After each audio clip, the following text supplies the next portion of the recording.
지금 시장이 정말 한치 앞을 내다보기 힘든 안개 속 같아요.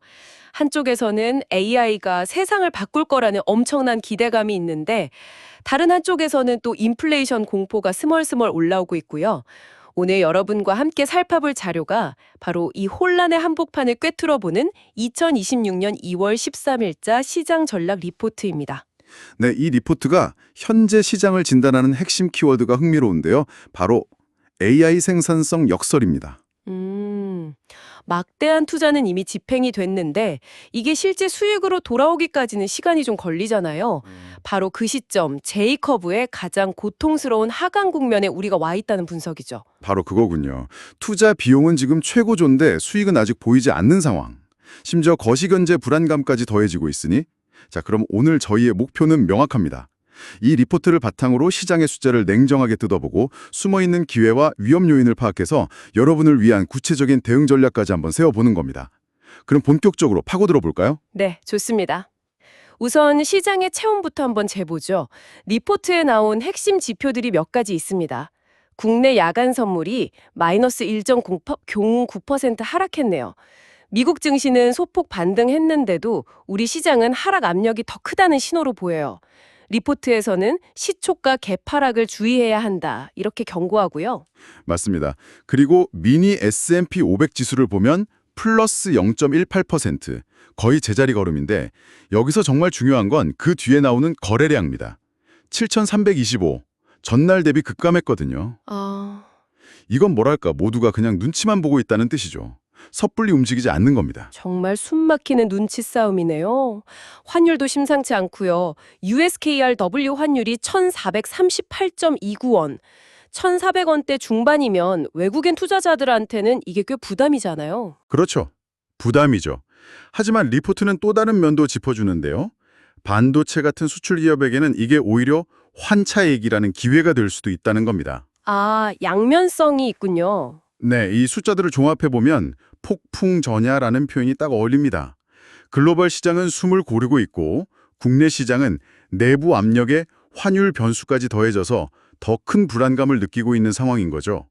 특히 그 S&P 500의 거래량 급감, 이건 정말 중요한 증거예요. 시장 참여자들이 다음 방향성을 기다리고 있다는. 좋습니다. 그럼 이 불안감의 근원은 대체 뭘까요? 리포트는 두 가지 큰 흐름을 지목하는데요.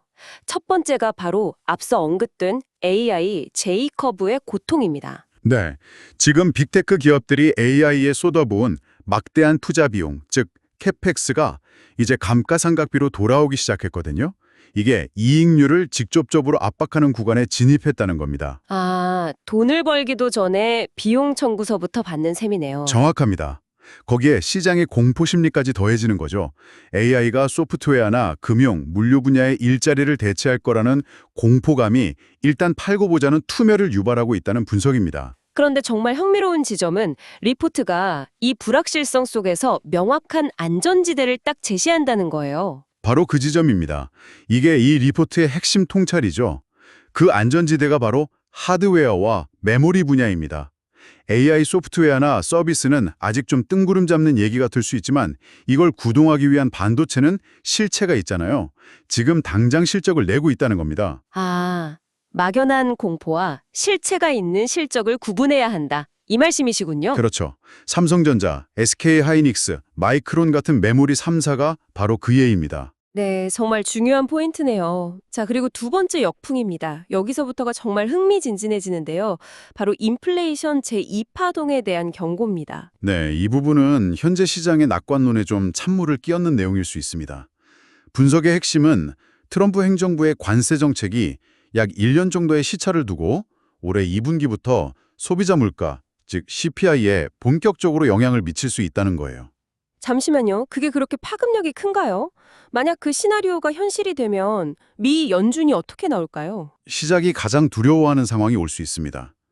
금리 인하를 멈추는 걸 넘어서 심지어는 다시 금리 인상을 고민해야 하는 매파적 환경이 조성될 수 있다는 거죠. 와, 우리가 기대했던 유동성 파티가 지연되거나 아예 무산될 수도 있다는 겁니다. 생각만 해도 끔찍하네요. 그래서 리포트에서 금 가격을 중요하게 다룬 거군요.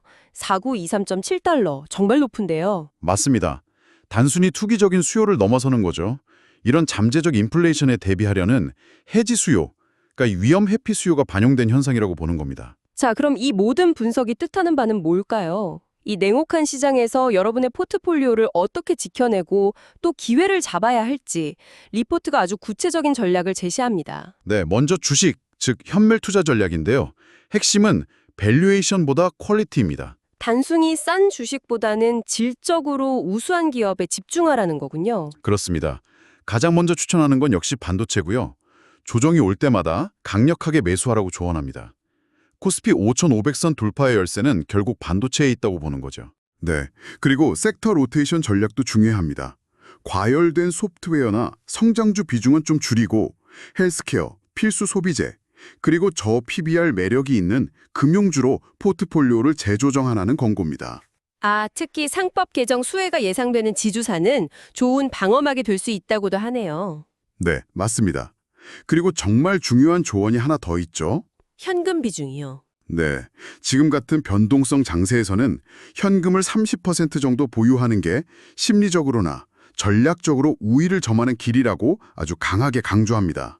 이 전략의 핵심은 결국 2분기에 다가올 물가 압력이라는 벽을 넘기기 위해서 포트폴리오의 방어력과 유연성을 확보하는 거군요. 정확합니다. 무조건 버티는 게 아니라 충격을 흡수하면서 하반기의 기회를 노릴 수 있는 체력을 기르는 거죠.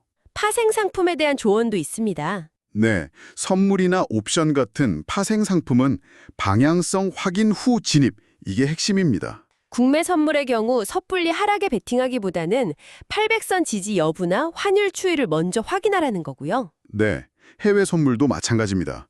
S&P 500 거래량이 급감한 상황을 계속 주시하면서 2분기 물가 데이터가 나오기 전까지는 변동성 지수, VIX에 민감하게 대응해야 합니다. 비관론자는 명성을 얻고 낙관론자는 돈을 번다. 오늘 살펴볼 리포트의 마지막 문장이 참 인상적입니다. 지금 시장의 공포는 AI의 미래에 대한 막연한 불안감과 거시경제의 일시적인 노이즈가 합쳐진 결과라는 거죠. 그렇습니다. 그래서 이 리포트의 최종 결론은 명확해요. AI의 생산성 향상이 현실화될 2026년 하반기를 내다본다면 지금의 이 변동성은 오히려 우량 자산을 저렴하게 살 수 있는 세대적인 기회라는 겁니다. 세대적인 기회라. 표현이 정말 가슴을 뛰게 하네요. 다만 그 기회를 잡기 위한 전제 조건이 있죠.